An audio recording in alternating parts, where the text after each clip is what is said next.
Welcome to Short Movie Channel. The movie begins in December 2004 with an American family of 5, the mother, Maria, the father, George, and their 3 sons, Lucas, Thomas, and Simon. They're on a plane heading to a resort in Thailand to spend their Christmas vacation there. At one point during the flight, Thomas leaves his seat and goes to his mom to complain that his older brother, Lucas, is bothering him. She gently asks why he's bothering his little brother, and Lucas tells her that Thomas is being really annoying and wants to hold his hand the whole flight because he's scared of turbulence. Maria explains that Thomas just feels safe with him, and that's why he wants to hold his hand. She asks Lucas to be understanding, reminding him that when he was Thomas's age, he was also scared of turbulence. After a few hours, they all arrive at the resort, where a staff member welcomes them and takes them on a tour. He asks where they're from, and George says they're from the US, but they're currently living in Japan because of his job. The employee asks Maria what she does, and she explains that she used to be a doctor but stopped working after having their 3 kids. Later that night, we see them having dinner together at the resort's restaurant, enjoying their time. On Christmas Eve, Maria and George wake up the kids and give them Christmas presents. They happily record their children's reactions as they open their gifts. Afterward, the family heads to the resort's swimming pool to spend the day there. Maria notices that George seems upset, so she asks him what's wrong. He tells her there's a high chance he might lose his job. Maria suggests going back to practicing medicine to help with the expenses, but George gets a bit upset because he doesn't want her to have to support him. He walks away and goes swimming with the kids. A few minutes later, Maria feels strong winds picking up. Suddenly, a powerful tsunami hits, destroying the entire resort. By sheer luck, Maria manages to hold on to a tree trunk and starts calling out for her family, but she can't find them. She fears the worst, that they may have died. Then, out of nowhere, she spots her eldest son, Lucas, and starts swimming toward him, but her leg gets severely injured, and she can't move well. The water current is too strong, and Maria struggles to walk. She yells to Lucas, telling him to grab onto something solid. After a few moments, they finally reach each other. Lucas is terrified, but his mom hugs him and tries to calm him down. They both cling to the same tree trunk until the tsunami passes. Lucas starts crying and says he's scared. Maria tries to comfort him, saying fear is natural, it's what helps people survive disasters like this. After a while, they begin walking through the water, trying to reach solid ground. Along the way, Maria's injury worsens and starts bleeding heavily. Lucas has a panic attack and says he can't keep going, and that he can't bear to look at her in that condition. Maria gently tells him to walk ahead so he doesn't have to see her injured leg. He agrees and keeps walking. Eventually, they get out of the water. Lucas spots a tall tree and suggests they climb it in case another tsunami hits. Maria agrees. But just as they're about to climb, they hear a child crying and calling out for his father. Maria insists they go help the boy. At first, Lucas resists, saying it might put them in danger. But Maria explains that it's important to help others in situations like this. Lucas is convinced by her words, and they search for the boy until they find him crying uncontrollably. They ask for his name, and he says it's Daniel. He's clearly traumatized. Lucas reassures him that the worst is over, then carries him on his back until they reach the tree. Lucas helps Daniel climb it first, then helps his mom up. Despite the pain in her leg, Maria pushes through and climbs up. Hours pass, and they remain up in the tree, waiting for help. Thankfully, Lucas sees 2 men approaching and shouts to get their attention. The men come over and help them down. Maria is completely drained and unable to move due to her injury. One of the men begins dragging her across the ground since he can't lift her, causing her immense pain. She screams until she passes out. When she wakes up, she finds herself in a Thai family's home. They tell her not to worry, they're arranging transport to the hospital. At that moment, Maria realizes she's lost her husband and 2 of her children. She breaks down in tears and begs Lucas to stay by her side because she can't bear to lose him too. Lucas promises he won't leave her. Soon, a vehicle arrives to take Maria and Lucas to the hospital. On the way, Maria notices that Daniel isn't with them and asks Lucas where he is. He says he doesn't know. Maria becomes deeply worried, afraid that something might have happened to the boy. When they arrive at the hospital, Lucas is shocked to see the place filled with dead bodies and severely injured people. He starts frantically searching for his father and brothers, but they're nowhere to be found. Then the doctor arrives and starts treating Maria's injury. Maria keeps screaming in pain because he's treating her without any anesthesia. She begs the doctor to save her life because her son won't be able to survive alone if something happens to her. After a while, Maria is moved to the emergency room, where there are many injured people around her, most of them in critical condition. She looks at the bed next to her, and sees a woman in her late 30s who is in bad shape and not speaking because of the shock she experienced. Then Maria hears a man calling out for his wife among the injured, but he can't find her because the hospital is huge and crowded with patients. So, Maria asks her son to go and help people find their family members. But Lucas tells her he doesn't want to leave her alone. Maria reassures him that she'll be okay and reminds him that they need to help others so that God will help them. Lucas is convinced by her words and leaves, starting to walk around the hospital helping people search for their loved ones.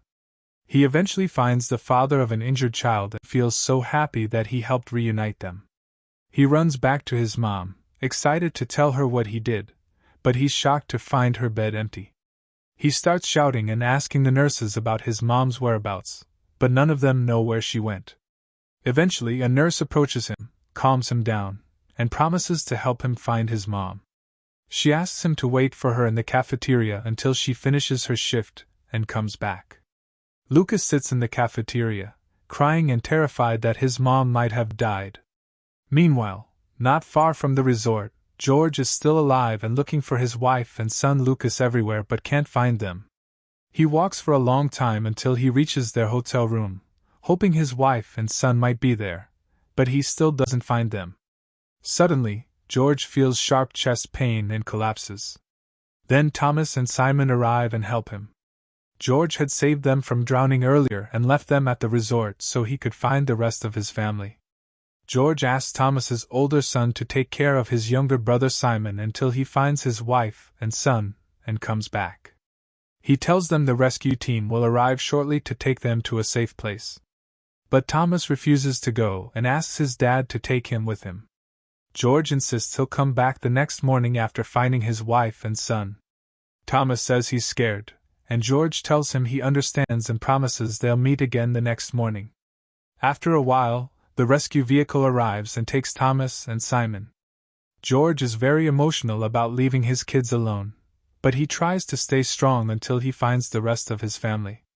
George then keeps searching around the resort for his wife and son, but still doesn't find them. He gets exhausted from walking until a vehicle full of Americans reaches him and takes him to a safe place. There, George meets a man named Diamond, who tells him that he lost his wife and newborn daughter in the tsunami. George is deeply affected by what he hears. He asks Diamond for his phone to make an important call. Diamond gives it to him, and George calls his colleague at work. Crying, he tells him he can't find his wife or his eldest son. He feels guilty because he was the one who suggested spending Christmas in Thailand. His friend tries to comfort him and promises to inform the company so they can send a private jet to help. Diamond sympathizes with George and decides to join him in the search for his family. At the same time, Thomas and Simon arrive at a safe zone in the mountains. An elderly woman sits next to them and is very touched when she hears their story. She tells Thomas he's a very brave boy for taking care of his little brother. At the same time, we see Lucas sitting alone in a tent next to the hospital, until a nurse arrives and shows him some accessories. She asks if they belong to his mother. Lucas is very distracted and can't remember whether those things actually belong to her or not. Then, the nurse takes him to the intensive care unit. There, he finds his mom in a critical condition and struggling to speak. Lucas starts crying because he thought she had died. His mother apologizes for scaring him and tells him that she's going to be okay. Lucas then asks the nurse why they brought his mother here, and she tells him that his mom suffered severe bleeding that morning and had to be rushed into emergency surgery. She also says that she'll need another operation the next day because her condition is very serious. The next day, George begins searching for his family with Damon. They start looking through all the nearby resorts but don't find them. So George decides to search the hospitals. Meanwhile, Thomas and Simon are in a van with other kids who lost their parents. The van is heading to a children's shelter. Back at the hospital, Lucas sits next to his mother, terrified because she's having trouble breathing. By chance, Lucas spots Daniel walking around the hospital and follows him. He finds Daniel playing with his dad, and of course, Lucas is thrilled that Daniel found his father. He runs back to tell his mother, but she's in too much pain and barely paying attention. Lucas asks her what she feels, and she says that her legs hurt a lot. She asks him to look at her legs and tell her what color they are. Lucas is shocked to see her legs have turned blue, but he doesn't tell her to avoid scaring her more. Instead, he lies and says they look normal. Then Lucas goes to the nurse and tells her that his mother's condition is very bad, and he's scared she might lose her legs. The nurse reassures him that his mother will have surgery that day, and that they won't have to amputate her legs. Around that time, George arrives at the hospital where his wife and son are staying. He searches everywhere but can't find them because the hospital is so big and crowded with patients. Meanwhile, Lucas is walking alone in the hospital and suddenly sees his dad leaving. He starts shouting for him, but George doesn't hear him. Lucas runs after him quickly, but unfortunately, his dad has already left. At the same time, the van carrying Thomas and Simon is parked outside the hospital. By coincidence, they hear their older brother shouting for their dad. They start yelling for Lucas until he sees them. Thomas and Simon jump out of the van and run to hug their brother in an emotional reunion. Coincidentally, George hears his son's voices and rushes toward them, and they all hug each other tightly. Afterward, they all head into the hospital to check on Maria, feeling overjoyed to be together again.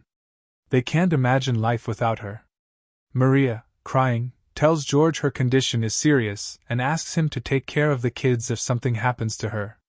George starts crying too and tells her he won't let her die because he can't live without her. He reassures her that she'll have the surgery today and she'll be okay. A few minutes later, the nurse arrives to take Maria to the operating room. Maria is scared and doesn't want to be sedated because she's afraid she might die during surgery. But the nurse tells her she has to be sedated so she doesn't feel pain. She also reassures her that she's in good hands and that the surgery will be done by the hospital's best doctor. That night, George and his sons are sitting in front of the operating room, worried about Maria since the surgery is taking a long time. George tells Lucas he's brave, saying that if it weren't for him, his mom would have died. He thanks him for taking responsibility. Lucas, exhausted, eventually falls asleep and starts having nightmares about the tsunami. He dreams of his mother drowning. Then George wakes him up and tells him the surgery was a success and his mom is doing well. Lucas feels relieved and happy for the first time. Later, George, his wife, and their kids arrive at the airport, where someone from the insurance company George works for greets them. The person tells them there's a private plane ready to take them to a hospital in Singapore for Maria to continue her treatment. On the way to the plane, they see bodies scattered everywhere and are horrified by the scene. They all board the plane, and Lucas checks on his mother, asking how she feels. She tells him she feels much better and asks what he wanted to say earlier at the hospital. He tells her that Daniel found his dad. Maria is happy and starts crying. She tells her son she loves him so much and thanks him over and over again, saying that without him, she wouldn't have made it. A moment later, the plane takes off heading to Singapore. They're still in shock over everything that happened, but at the same time, they're grateful to be alive. Lucas holds his brother's hand to comfort him because he's scared of the turbulence. And that's how the movie ends. If you enjoyed the film, give us a like, leave your thoughts in the comments, and don't forget to subscribe to the channel.